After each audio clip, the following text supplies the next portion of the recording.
जय श्री कृष्णा, राधे राधे। भगतजनों, आपका हमारे YouTube चैनल श्री कृष्ण दीवानी में हार्दिक स्वागत है। आज मैं आपको पद्म पुराण के अध्याय 22 की कथा सुनाने जा रही हूँ। आज के इस अध्याय की कथा में हम तीर्थ महिमा के प्रसंग में वामन अवतार की कथा सुनेंगे और इसी के साथ भगवान का बाष्कली दैत्य से त्रिलोकी के राज्य का अपहरण, इस पावन कथा का श्रवण करेंगे। तो आइए सर्वप्रथम भगवान विष्णु का स्मरण करते हुए सब बोलिए, विष्णु भगवान की जय, पद्म पुराण की जय। आइए अब कथा सुनते हैं। भीष्म जी ने पुलस्त्य ऋषि से कहा कि हे ब्राह्मण, अब मैं तीर्थों का अद्भुत महात्म्य सुनना चाहता हूँ, जिसे सुनकर मनुष्य संसार बंधन से मुक्त हो जाता है। अब आप विस्तार के साथ उसका वर्णन करो। तब पुलस्त्य जी बोले, हे राजन, ऐसे अनेकों पावन तीर्थ हैं जिनका नाम लेने से भी बड़े बड़े पातकों का नाश हो जाता है। तीर्थों का दर्शन करना, उनमें स्नान करना, वहां जाकर बार बार डुबकी लगाना तथा तीर्थों का स्मरण करना, ये मनोवांछित फलों को देने वाले हैं। हे भीष्म, पर्वत, नदियाँ, क्षेत्र, आश्रम और मानस आदि सरोवर सब तीर्थ कहे गए हैं, जिनमें तीर्थ यात्रा के उद्देश्य से जाने वाले पुरुष को पग पग पर अश्वमेध आदि यज्ञों का फल होता है। इसमें तनिक भी संदेह नहीं है। भीष्म जी ने पूछा, हे द्विजश्रेष्ठ, मैं आपसे भगवान श्री विष्णु का चरित्र सुनना चाहता हूँ। सर्वसमर्थ एवं सर्वव्यापक श्री विष्णु ने यज्ञ पर्वत पर जाकर वहां अपने चरण रखकर किस दानव का दमन किया था? हे महामुनि, ये सारी बात आप मुझे बताइए। तब पुलस्त्य जी बोले, हे वत्स, तुमने बड़ी उत्तम बात पूछी है। एकाग्रचित होकर तुम सुनो। प्राचीन सतयुग की बात है। बलिष्ठ दानवों ने समूचे स्वर्ग पर अधिकार जमा लिया था। इंद्र सहित संपूर्ण देवताओं को जीतकर उनसे त्रिभुवन का राज्य छीन लिया गया था। उनमें बाष्कली नाम का दानव सबसे बलवान था। उसने समस्त दानवों को यज्ञ का भोक्ता बना दिया। इससे इंद्र को बड़ा दुख हुआ। वे अपने जीवन से निराश हो चले। उन्होंने सोचा, ब्रह्मा जी के वरदान से दानवराज बाष्कली मेरे तथा संपूर्ण देवताओं के लिए युद्ध में अवध्य हो गया है। अतः मैं ब्रह्मालोक में चलकर भगवान ब्रह्मा जी की शरण लूंगा। उनके सिवा और कोई मुझे सहारा देने वाला नहीं है। ऐसा विचार करके देवराज इंद्र संपूर्ण देवताओं को साथ में लेकर तुरंत उस स्थान पर गए जहां पर भगवान ब्रह्मा जी विराजमान थे। इंद्र बोले, हे देव, क्या आप हमारी दशा नहीं जानते? अब हमारा जीवन कैसे रहेगा? हे प्रभु, आपके वरदान से दैत्यों ने हमारा सर्वस्व छीन लिया। मैं दुरात्मा बाष्कली की सारी करतूतें पहले ही आपको बता चुका हूँ। हे पितामह, आप ही हमारे पिता हैं। हमारी रक्षा के लिए शीघ्र ही आप कोई उपाय कीजिए। संसार से वेद पाठ और यज्ञ आदि उठ गए हैं। उत्सव और मंगल की बातें जाती रहीं। सबने अध्ययन करना छोड़ दिया है। दंड नीति भी उठा दी गई है।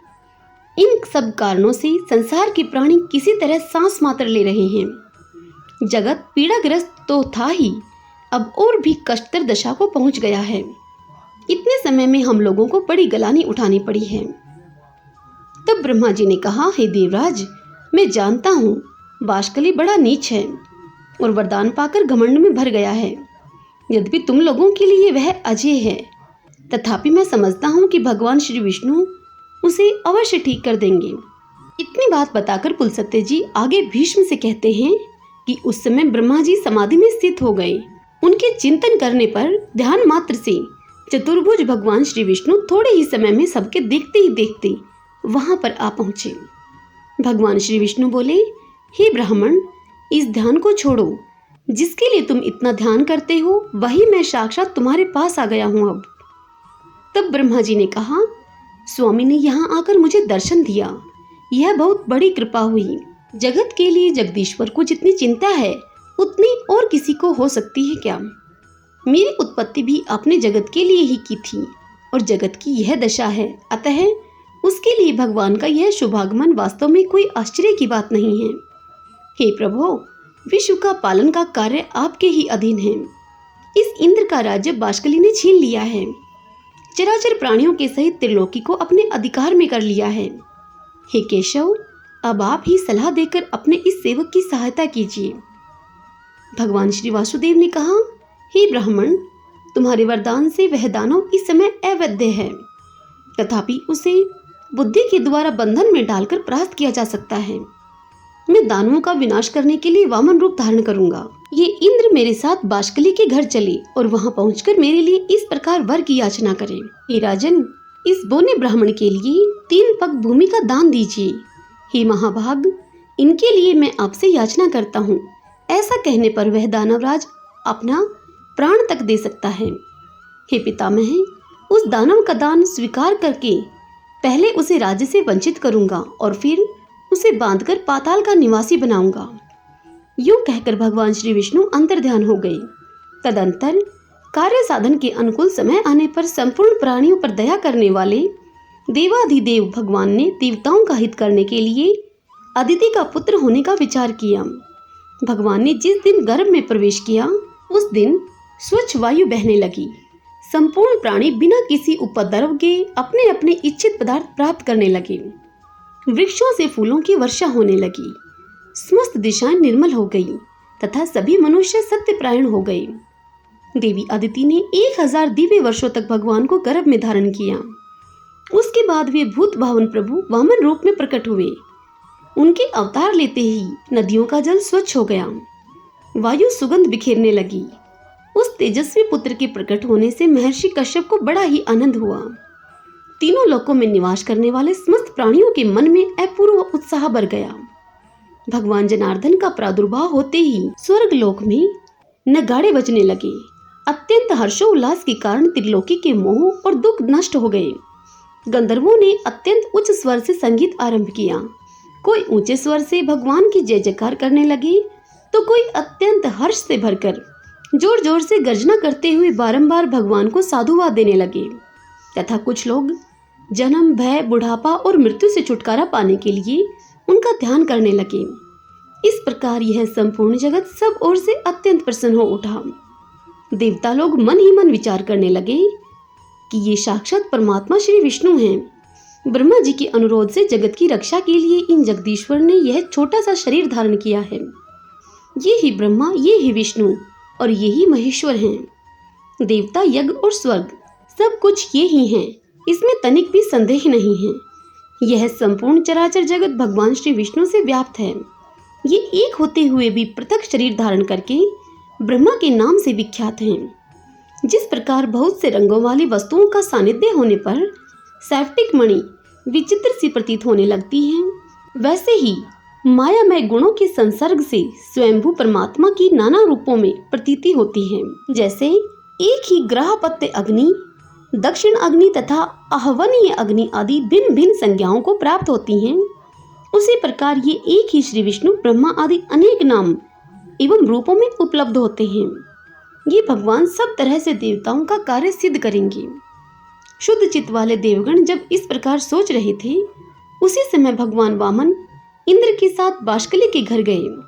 उन्होंने दूर से ही बाष्कली की नगरी को देखा, जो परकोटे से घिरी थी। सब प्रकार के रत्नों से सजे हुए ऊंचे ऊंचे सफेद महल, जो आकाशचारी प्राणियों के लिए भी अगम्य थे, उस पुरी की शोभा को बढ़ा रहे थे। नगर की सड़कें बड़ी ही सुंदर एवं कर्मबंद बनाई गई थीं। कोई ऐसा पुष्प नहीं, ऐसी विद्या नहीं, ऐसा शिल्प नहीं तथा ऐसी कोई कला नहीं जो बाष्कली की नगरी में मौजूद न रही हो। वहीं रहकर दानवराज बाष्कली चराचर प्राणियों सहित समस्त त्रिलोकी का पालन करता था। वह धर्म का ज्ञाता, कर्तज्ञ, सत्यवादी और जितेंद्रिय था। सभी प्राणी उससे सुगमता पूर्वक मिल सकते थे। न्याय अन्याय का निर्णय करने में उसकी बुद्धि बड़ी ही कुशल थी। वह ब्राह्मणों का भक्त, शरणागतों का रक्षक तथा दीन और अनाथों पर दया करने वाला था। मंत्र शक्ति, प्रभु शक्ति और उत्साह शक्ति, इन तीनों शक्तियों से वह संपन्न था। संधि, विग्रह, यान, आसन, द्वैधी भाव और समाश्रय, राजनीति के इन 6 गुणों का अवसर के अनुकूल उपयोग करने में उसका सदा उत्साह रहता था। वह सबसे मुस्कुराकर बात करता था। वेद और वेदांगों के तत्व का उसे पूर्ण ज्ञान था। वह यज्ञों का अनुष्ठान करने वाला, तपस्या प्रायण, उदार, सुशील, संयमी, प्राणियों की हिंसा से विरत, माननीय, पुरुषों को आदर देने वाला, शुद्ध हृदय, प्रसन्न मुख, पूजनीय पुरुषों का पूजन करने वाला, संपूर्ण विषयों का ज्ञाता, दुर्धमनीय, सौभाग्यशाली, देखने में सुंदर, अन्न का बहुत बड़ा संग्रह रखने वाला, बड़ा ही धनी और बहुत बड़ा दानी था। वह धर्म, अर्थ और काम तीनों के साधन में संलग्न रहता था। बाष्कली त्रिलोकी का एक श्रेष्ठ पुरुष था। वह सदा अपनी नगरी में ही रहता था। उसमें देवता और दानवों के भी घमंड का चूर्ण करने की शक्ति थी। ऐसे गुणों से विभूषित होकर वह त्रिभुवन की समस्त प्रजा का पालन करता था। उस दानवराज के राज्य में कोई भी अधर्म नहीं होता था। उसकी प्रजा में कोई भी ऐसा नहीं था जो दीन, रोगी, अल्पायु, दुखी, मूर्ख, कुरूप, दुर्भाग्यशाली और अपमानित हो। इंद्र को आते देखकर दानवों ने जाकर राजा बाष्कली से कहा कि हे प्रभु, बड़े आश्चर्य की बात है कि आज इंद्र एक बोने ब्राह्मण को साथ में लेकर अकेले ही आपकी पुरी में आ रहे हैं। इस समय हमारे लिए जो कर्तव्य हो उसे शीघ्र ही बताइए। उनकी बात सुनकर बाष्कली ने कहा, हे दानवों, इस नगर में देवराज को आदर के साथ लेकर आना चाहिए। वे आज हमारे पूजनीय अतिथि हैं। पुलसत्य जी कहते हैं कि हे भीष्म, दानवराज बाष्कली दानवों से ऐसा कहकर फिर स्वयं इंद्र से मिलने के लिए अकेला ही राजमहल से बाहर निकल पड़ा और अपनी शोभा संपन्न नगर के 7वीं ड्योढ़ी पर जा पहुंचा। इतने में ही उधर से भगवान वामन और इंद्र भी आ पहुंचे। दानवराज ने बड़े प्रेम से उनकी ओर देखा और प्रणाम करके अपने को कृतार्थ माना। वह हर्ष में भरकर सोचने लगा कि मेरे समान धन्य दूसरा कोई नहीं है, क्योंकि आज मैं त्रिभुवन की राजलक्ष्मी से संपन्न होकर इंद्र को याचक के रूप में अपने घर पर आया हुआ देख रहा हूँ। ये मुझसे कुछ और याचना करेंगे। घर पर आए हुए इंद्र को मैं अपनी स्त्री, पुत्र, महल तथा अपने प्राण भी दे डालूंगा। फिर मैं त्रिलोकी के राज्य की तो बात ही क्या है। यह सोचकर उसने सामने आकर इंद्र को अंक में भरकर बड़े आदर के साथ गले लगाया और अपने राजभवन के भीतर ले आकर अर्घ्य और आचमन आदि से उन दोनों का यत्न पूर्वक पूजन किया। इसके बाद बाष्कली बोला कि हे इंद्र, आज मैं आपको अपने घर पर स्वयं आया देखता हूँ। इससे मेरा जन्म सफल हो गया, मेरे सभी मनोरथ पूर्ण हो गए। हे प्रभु, मेरे पास आपका किस प्रयोजन से आगमन हुआ है, मुझे सारी बात बताइए। आपने यहाँ तक आने का कष्ट उठाया, इससे मैं बड़े आश्चर्य की बात समझता हूँ। तब इंद्र ने कहा, हे बाष्कली, मैं जानता हूँ दानव वंश के श्रेष्ठ पुरुषों में तुम सबसे प्रधान हो। तुम्हारे पास मेरा आना कोई आश्चर्य की बात नहीं है। तुम्हारे घर पर आए हुए याचक कभी विमुख नहीं लौटते। तुम याचकों के लिए कल्प वृक्ष हो। तुम्हारे समान दाता कोई नहीं है। तुम प्रभा में सूर्य के समान हो, गंभीरता में सागर की समानता करते हो। क्षमाशीलता के कारण तुम्हारी पृथ्वी के साथ तुलना की जाती है। ये ब्राह्मण देवता वामन कश्यप जी के उत्तम कुल में उत्पन्न हैं। इन्होंने मुझसे 3 पग भूमि के लिए याचना की है, किंतु हे बाष्कले, मेरा त्रिभुवन का राज्य तो तुमने पराक्रम करके छीन लिया है। अब मैं निराधार और निर्धन हूँ। इन्हें देने के लिए मेरे पास कोई भूमि नहीं है, इसलिए तुमसे याचना करता हूँ। याचक मैं नहीं, ये हैं। हे दानवेंद्र, यदि तुम्हें अभीष्ट हो तो इन वामन जी को 3 पग भूमि दे दो। तब बाष्कली ने कहा, हे देवेंद्र, आप भले पधारे, आपका कल्याण हो। जरा अपनी ओर तो देखिए, आप भी सबके परम आश्रय हैं। पितामह ब्रह्मा जी त्रिभुवन की रक्षा का भार आपके ऊपर डालकर सुख से बैठे हैं और ध्यान धारणा से युक्त होकर परम पद का चिंतन करते हैं। भगवान श्री विष्णु भी अनेकों संग्रामों से थककर जगत की चिंता को छोड़कर आपके ही भरोसे पर क्षीर सागर का आश्रय लेकर सुख की नींद सो रहे हैं। उमानाथ भगवान शंकर भी आपको ही सारा भार सौंपकर कैलाश पर्वत पर विहार करते हैं। मुझसे भिन्न बहुत से दानवों को, जो बलवानों से भी बलवान थे, आपने अकेले ही मार गिराया। 12 आदित्य, 11 रुद्र, दोनों अश्विनी कुमार, 8 वसु और सनातन देवता धर्म, ये सब लोग आपके ही बाहुबल का आश्रय लेकर स्वर्गलोक में यज्ञ का भाग ग्रहण करते हैं। आपने उत्तम दक्षिणाओं से संपन्न 100 यज्ञों के द्वारा भगवान का यजन किया है। वार्त्र और नमुची आपके ही हाथ से मारे गए हैं। आपने ही पाक नामक दैत्य का दमन किया है। सर्वसमर्थ भगवान विष्णु ने आपकी ही आज्ञा से दैत्यराज हिरण्यकशिपु को अपनी जांग पर बिठाकर मार डाला था। आप ऐरावत के मस्तक पर बैठकर वज्र हाथ में लिए जब संग्राम भूमि में आते हैं, उस समय आपको देखते ही सब दानव भाग जाते हैं। पूर्व काल में आपने बड़े बड़े बलिष्ठ दानवों पर विजय पाई है। हे देवराज, आप ऐसे प्रभावशाली हैं, आपके सामने मेरी क्या गिनती हो सकती है। आपने मेरा उद्धार करने की इच्छा से यहाँ पदार्पण किया है। निसंदेह मैं आपकी आज्ञा का पालन करूंगा।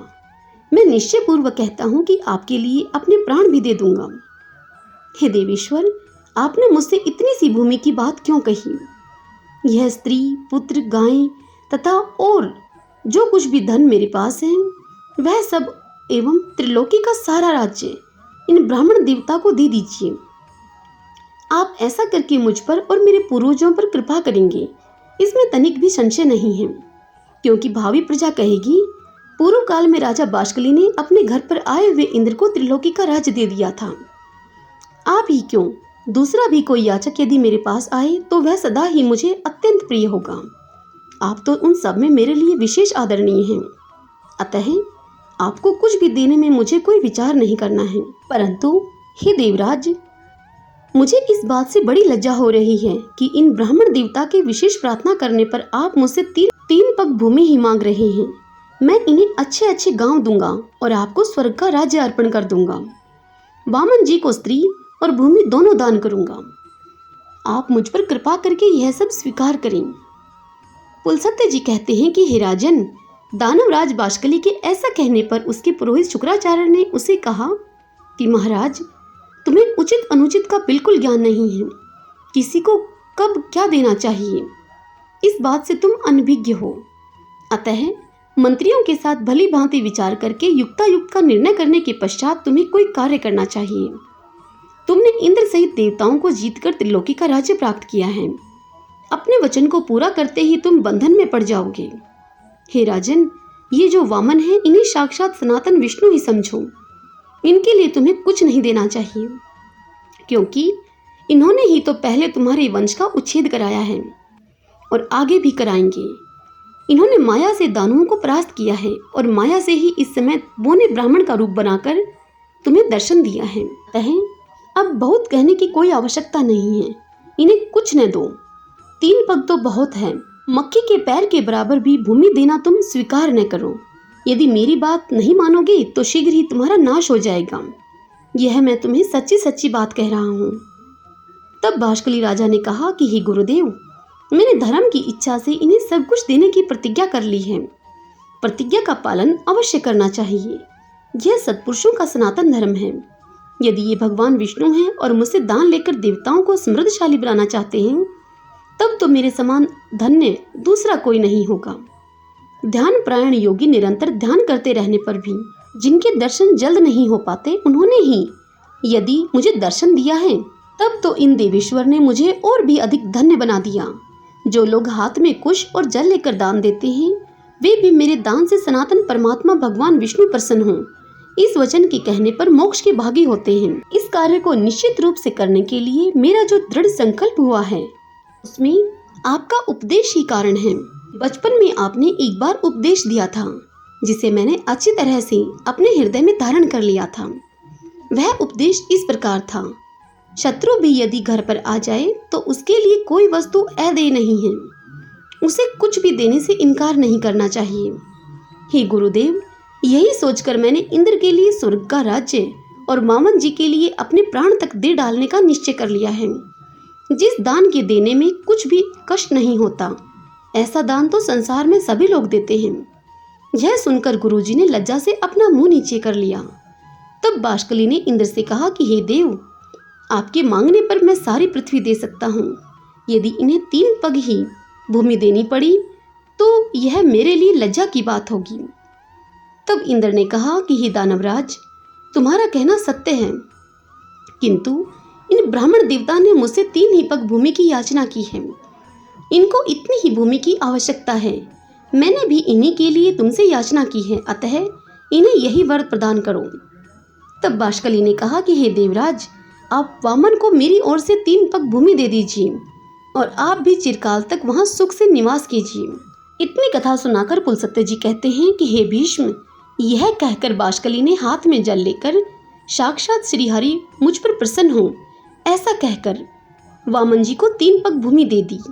दानवराज के दान करते ही श्रीहरि ने वामन रूप त्याग दिया और देवताओं का हित करने की इच्छा से संपूर्ण लोगों को नाप लिया।